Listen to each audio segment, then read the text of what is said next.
ESO's newest edition is... Wait, before that, let's talk about where all this came from. The Elder Scrolls line started in 1994 with the Elder Scrolls Arena. And by the way, it was the role-playing game of the year. 1996 gave us the Elder Scrolls II, Daggerfall, garnering the Game Developer's Choice Award. After a few small add-ons for Daggerfall, one of which dabbled in multiplayer theme, came the next big addition to the family, called The Elder Scrolls III: Morrowind, arriving in 2002, which gathered several awards including Game of the Year.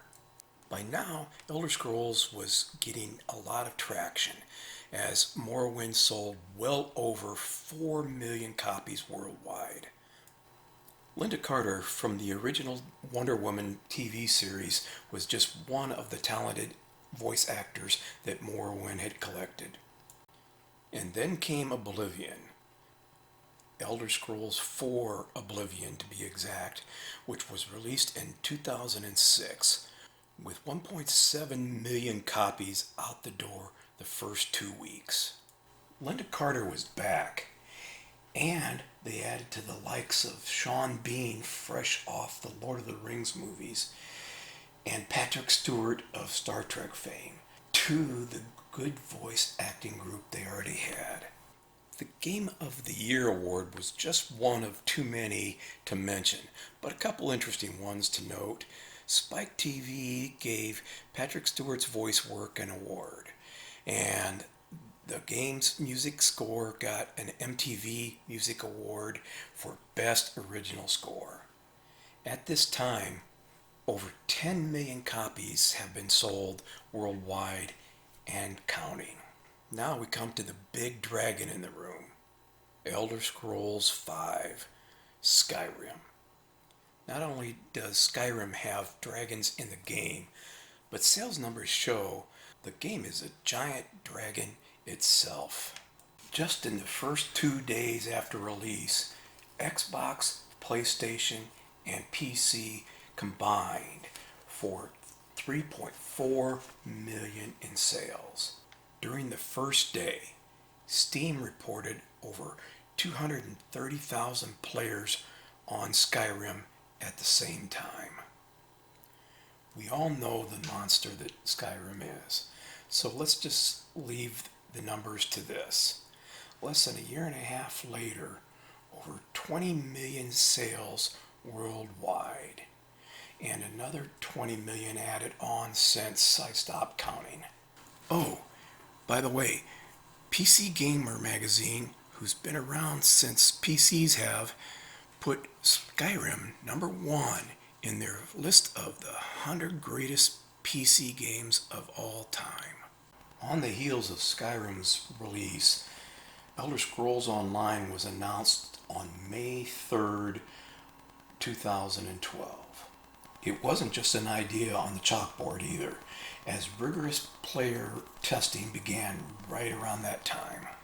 On April 4th, 2014, ESO was released for Windows and Mac OS, with Xbox One and PlayStation 4 servers joining on June 9th, 2015. The initial map had a couple familiar faces. Cyrodiil is the region involved in the Oblivion game and the home of the Imperial ruling power. At this time, there is no surviving rulers and chaos is rampant. So much so that Cyrodiil has been designed for a player versus player area. Players from the three alliances try to gain control of enough areas to crown an emperor. Daggerfall is the home for one of those player alliance locations. The native races of the Covenant's region are the Bretons, Redguard, and the Orcs.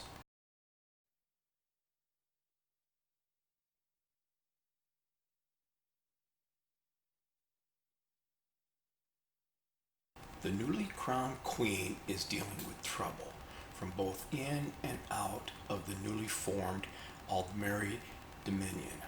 The Queen has quickly gathered not only the High Elves, but both the Wood Elves and the cat-like race called Khajiit.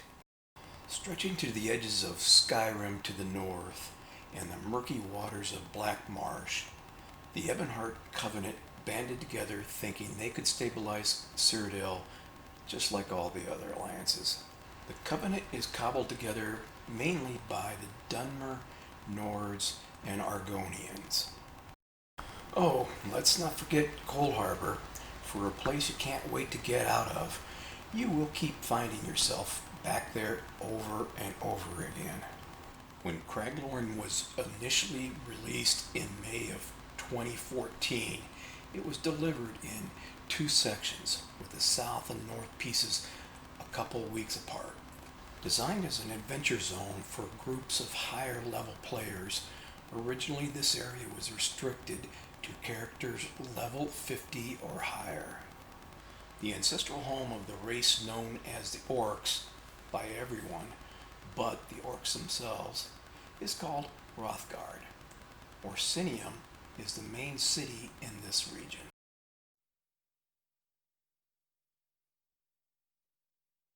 In between Craglorn and Hrothgard, there was another addition, Imperial City. The outer structure had always been there, but there was no way to enter. That all changed at the end of August 2015.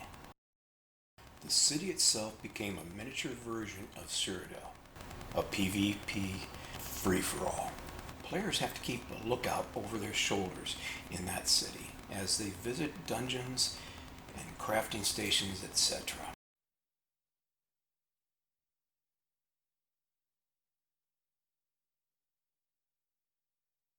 Early in 2016, 2 favorites in Elder Scrolls arrived in a DLC, the Thieves Guild and the Assassin's group known as the Dark Brotherhood.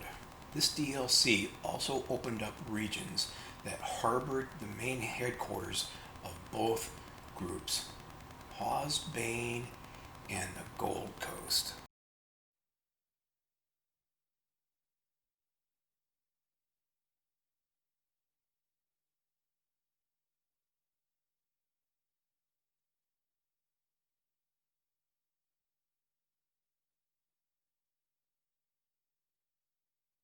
I guess I should have mentioned this before, but ESO takes place ages before the Elder Scrolls standalones, and this next DLC illustrates it the best, Morrowind. These 2 pictures show Vivec City, with the left showing shiny new buildings and even some still under construction, while the right side shows weather-worn and faded structures. Between these 2 pictures and these 2 maps, the oceans may have risen over the ages, or I might just have global climate change on my mind. What I do know is, an add-on for Morrowind, Clockwork City was introduced for Mac and PC on October 23rd, 2017, with Xbox One and PlayStation 4 a couple weeks later. Tick-tock, little clock. The DLC that arrived on June 5th, 2018 brought us Somerset, the ancestral home of the High Elf race. For me, there was one thing that stood out from all the rest. Sure, a couple big chunks of real estate were great. The Psijic Order came along and bringing a new line of combat skills too. The abyssal geysers kind of remind me of back home, and those dark anchors dropping down on people willy-nilly. But that's still not it. For years we've been looting chests and backpacks, etc., and usually having to be satisfied with something from the Mages Guild or worse. I'm of course talking about jewelry. Rings and pendants finally could be player crafted thanks to this DLC.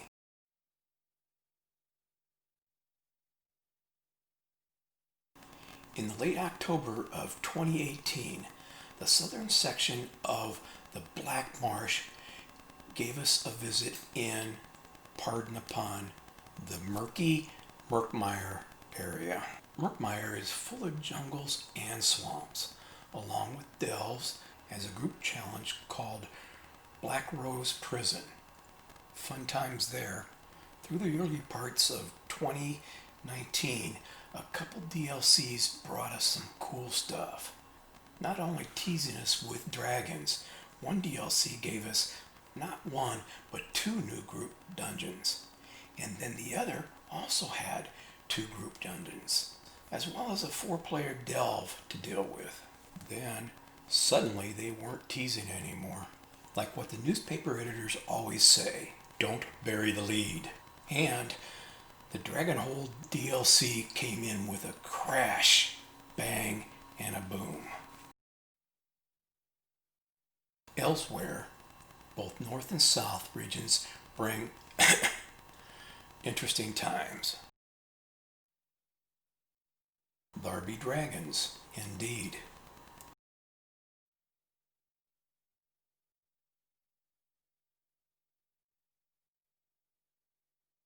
Dragon hunters use the best tools possible. That being, watch the skies and look at your map.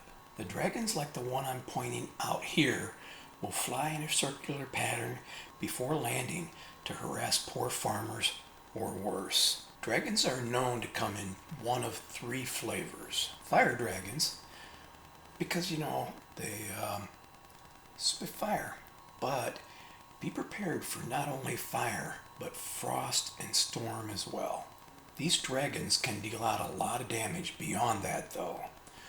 With a flick of their wing or a slap of their tail, players can go flying and probably not getting up again for a while. This dragon throws out a frost barrier around the area, keeping players in or out, or risking taking a lot of damage. Also the handiwork of a dragon. The spikes you see are doing damage the whole time as they rise up and then after a bit explode powerfully. If that wasn't enough, as the dragon takes a breather during the fight, Atronox, Bone Colossus, and other minions cover the field, giving you no rest. As if that's not enough, there are several new quests, 2 new delves, Khajiit pirates, as well as bosses, and more. Oh, and Abner Thawne is hanging around to bother you as well. Just don't forget your rewards.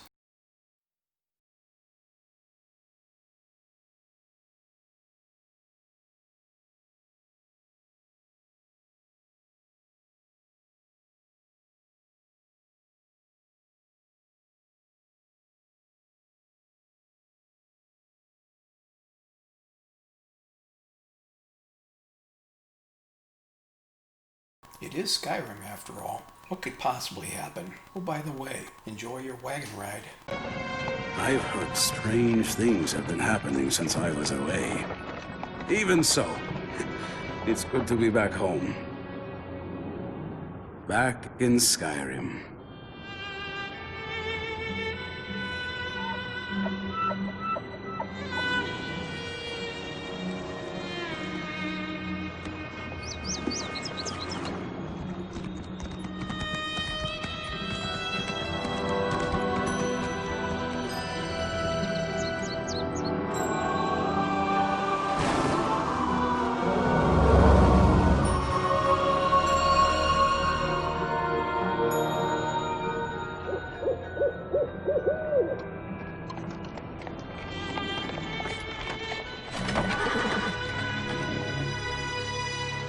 It's always something.